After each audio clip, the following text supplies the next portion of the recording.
Today, we have the conclusion of the interview with Lou Kayser. She's an author, entrepreneur, consultant, speaker, and host of Play Your Position podcast.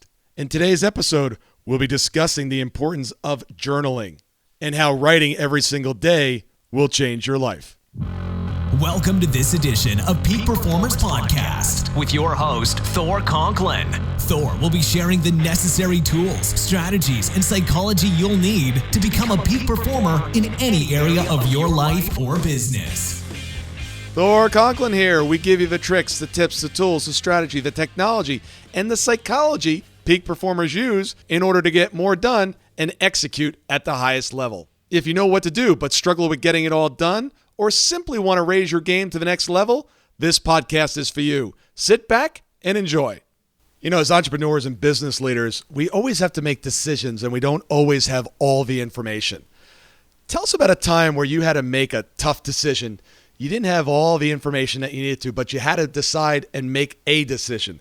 How did you come to the process of deciding A or B? Yeah, that's actually something that's more common than not, quite frankly. As entrepreneurs, as business people, conditions change. If I may, I'll tell a quick story about it. It really symbolizes my life in many ways. When I was 20 years old, Thor, I worked as a rafting guide in Alaska, and one night I found myself trapped on a gravel bar in the middle of the Kenai River.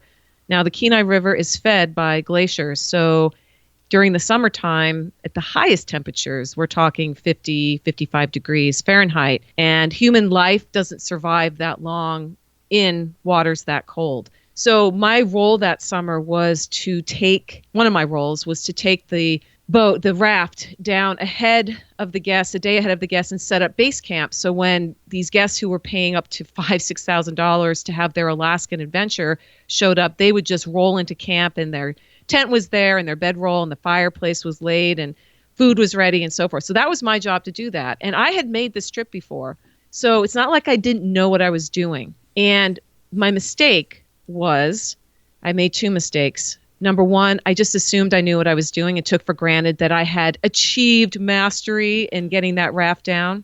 And number two was I didn't check the conditions of the river before I left. Again, just assuming, well, I've been down this river many times. I know all the little pitfalls. But it had been a particularly dry summer. And so even though there was melt, there wasn't the rain that would add volume. So the river had dropped between the last time I had taken the raft down, causing the gravel bar that I usually was able to get across to be exposed. So I was probably daydreaming. I was just taking it for granted the fact that I knew what I was doing. There was probably a bald eagle that I was looking at, and I came around the bend, and the current of the river is very strong in this particular section, and it just before I could get away, row away, it was too late, and it just sucked me right on, and I was grounded. And I was by myself. It was about 8:00 at night. People who have been to Alaska know that in the summer, it's the land of the midnight sun. So I still had daylight, but maybe 3 hours. I was terrified. Because that's the biggest no-no. There's two rules of river rafting. Number one, you never let go of your oars. Like, you always have to keep control of the oars because those are your instruments of navigation. And then number two, you never get out of the raft unless you're getting out onto land. And a gravel bar isn't land. So I was faced with, I'm either going to have to take out an oar to try to, gondolier myself off this thing, or I'm going to have to get out. And I realized immediately that gondoliering, like taking the oar and shoving it into the gravel bar, that wasn't, I didn't have the strength. I mean, this raft was loaded with gear. So I knew I had to get out. And again, petrified. But I figured, you know what? In that moment, this is what I did. I looked around at my surroundings. I went inside my heart. I talked to God, and I said, God, you got me. And if you're taking me now, I can't imagine a better place for me to go, because it's absolutely beautiful. But I just trusted myself. I just knew I had to make that decision and get out. And I did. I went around to the back. The water was rushing against me. I could feel the cold through my boots, through my rain gear. And in just, probably 15 seconds, I just shoved and shoved and shoved, and then launched myself onto the top of this big pile of gear and scrambled back into my position of navigation, grabbed the oars, and made it. Okay, the reason I tell this story and the reason it's metaphorical for my life and this question that you asked about making decisions is oftentimes we make the toughest decisions in split seconds. We're not given the luxury of, well, hemming and hawing. No, you're up against something and it could be life or death. That was life or death for me. And I know that deciding whether to bring in a new software program to run your business or not is not necessarily life or death. The fact of the matter is, most of the time, I think our decisions have to be made at that gut level in a split second, and then there's no looking back. You don't get out of your raft and then halfway through go, this isn't going to work. I'm going to sit here and wait 24 hours for the rest of my party to show up and then risk being not only embarrassed, but fired, because that's what would have happened. My boss would have seen that and said, haha, this is not good. And so the other piece of wisdom that comes out of that story for me that I've carried with me is that we have to expect that conditions are going to change. And it is up to us to know that those changes have happened and then act accordingly. That is great advice. I brought up this story for me about the World Trade Center where coworkers on 9/11, the ones that made a decision quickly all lived. They took the stairs, they took the elevator, they took, they could take any one of the four staircases or the elevator. It's the ones that delayed or didn't act are the ones that didn't make it. So, yeah, pick something, commit to it, and go. That's great advice. So tell us a little bit about how we can get a hold of you, the audience, and some of the projects that you're working on. Great. Well, thank you for that. So great way to connect with me is at my website, MaryLouKayser.com, and Kayser is KAYSER.com. And I'm a regular blogger, so I really work hard at putting out some great content on a regular basis. You can also listen to my podcast. Would love to have you join me there, and that's at pyppodcast.com. I can be found on Twitter at Mary Lou Kayser. I'm also on Instagram, same at Mary Lou Kayser. And then on Facebook, my Facebook page is facebook.com/forward motion. And I'm also on LinkedIn. So if you just Google my name, I pop up all over the place. As far as one of the tools that I've created that I found through all my years of teaching both high school and college adults is there's a real strong correlation between writing and success. I know a lot of people, especially on this show, who are looking to be peak performers or more, you're always looking for an edge. What tool or tip might I bring into my life? So I created a guide on how to use writing and storytelling to be more extraordinary, have a more extraordinary life, or create a more extraordinary business. And I would love to share that with anybody who's interested. And you can get that at MaryLouKayser.com/PYP story. There's no strings attached. I'm not going to hammer you with a lot of stuff afterwards. It's a great guide, asks some provocative questions, and shows you some ways to integrate writing and storytelling to have a more extraordinary life. Oh, that's awesome. Thank you for that resource. I'm actually going to check that out after the broadcast. You're welcome. Tell me the address again for Facebook. It's facebook.com/the word forward motion. So forward motion. Forward motion. That's my Facebook page. I love that. I was reading something just about a week ago, and they were talking about forward motion, and I think it may even a Churchill quote or something.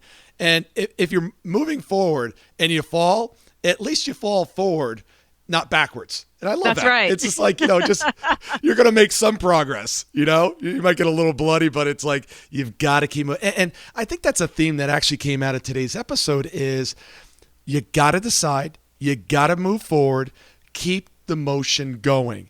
And I see so often people stop and they get stuck. Literally in my consulting practice, if I'm with someone one-on-one in their office, which doesn't happen that often, but when I do it here in town, is they'll say, I'm stuck. I'm like, I'll look around the desk. I'm like, yeah, you're right. You do look stuck. I'm like, get up. And they're like, what? I said, get up. Get out of your seat. And I said, let's go for a walk. And I said, do you feel as stuck as you were before? And I said, no, I actually don't. If you're feeling stuck, get up. I'm recording this episode standing at a stand-up desk. So am I. Yeah, awesome. Movement matters. And when you're feeling stuck and don't know what to do, move. Literally just move. Just get up and just move. Matter of fact, I'm doing that with my legs now. I've been doing this. You'll love this as with your podcast and the metaphor with football. For 2017, I'm actually now doing a system here in town. It's called Fast Twitch. And basically, it's run by two ex-NFL players. And there's 60 stations. And today was upper body.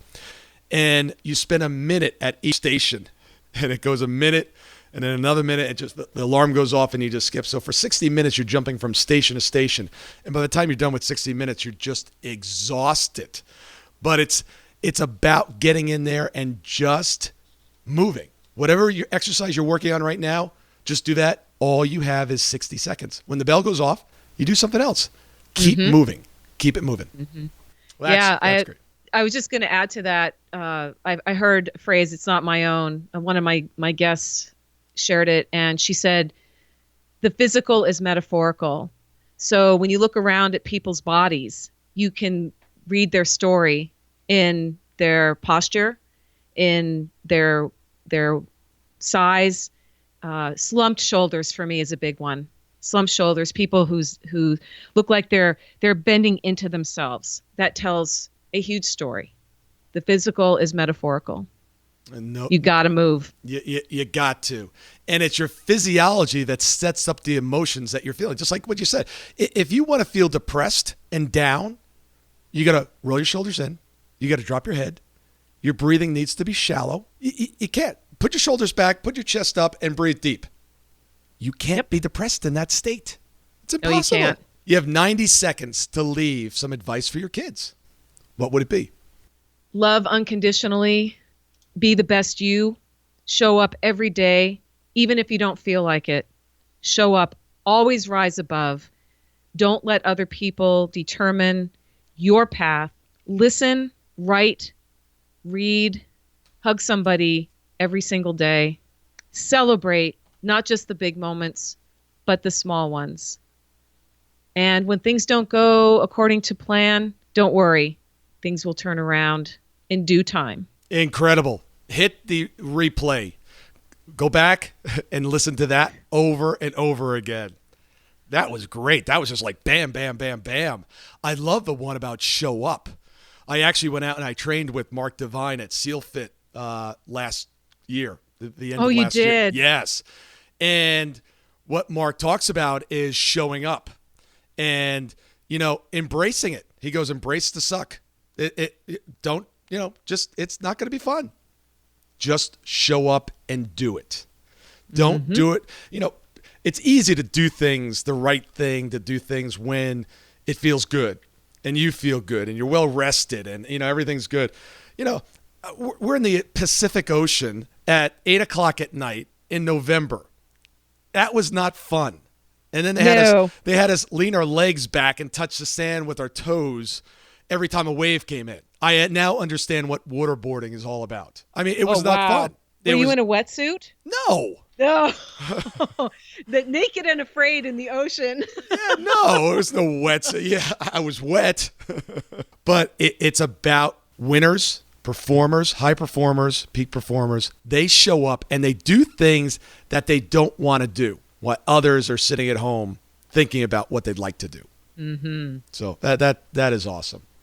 Any parting advice for the listeners? Again, I've not to sound like a broken record about writing, but I'm such an advocate for writing. I believe so strongly. I've seen the magical transformation that writing in a journal, writing your story, telling your story can have on people's lives. So I would say if you're not a journal writer, try it. Also, become a note taker, even if it's just on your smartphone as you listen to things. Add a podcast or two to your playlist. I think podcasting is entering a golden age where tremendous voices like yours, Thor, are a click away where you can be transported into a conversation with somebody somewhere who might just have the answer you're looking for. And finally, show up and play your position. That's my theme. You're gonna win that way. You are going to win in the long run. You'll have a winning record versus a losing record. You are you for a reason, and the world is lucky that you're here. I love that. And I want to make a note here. It's the small things. It's the simple things. It's the things you've heard over and over again. Journaling. Okay, this is not a new concept. I don't think anybody's heard this for the first time today. And people get confused. Oh, that's too simple. But it's the simple things. It's the things done every single day. Those are the things that transform your life. So great advice. It was wonderful having you on. I loved today's episode. Thank you for sharing with the audience. And anybody listening to this, reach out and get that storytelling resource that Mary Lou offered. Thank you for that. Thank you, Thor. It's been great. Thank you so much for listening today. I really do appreciate your time, and I hope you found today's show valuable. If you would like to receive these shows automatically to your phone or to your computer, simply go to iTunes and subscribe. After listening to several of the shows, if you're so inclined, please leave us a 5-star rating, as this helps us reach additional people and spread the message.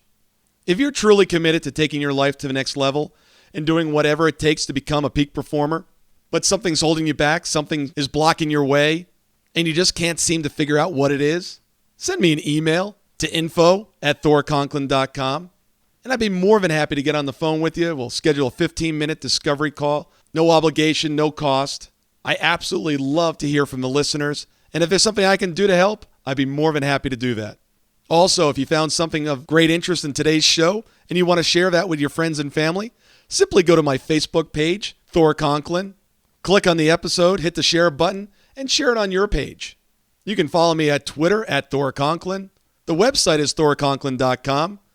We're constantly adding new free resources, discussing additional tricks, tips, tools, and strategies on how to be a peak performer.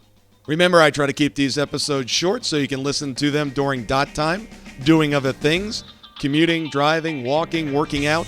Decide to be a peak performer in all that you do. And until tomorrow, have an absolutely amazing day.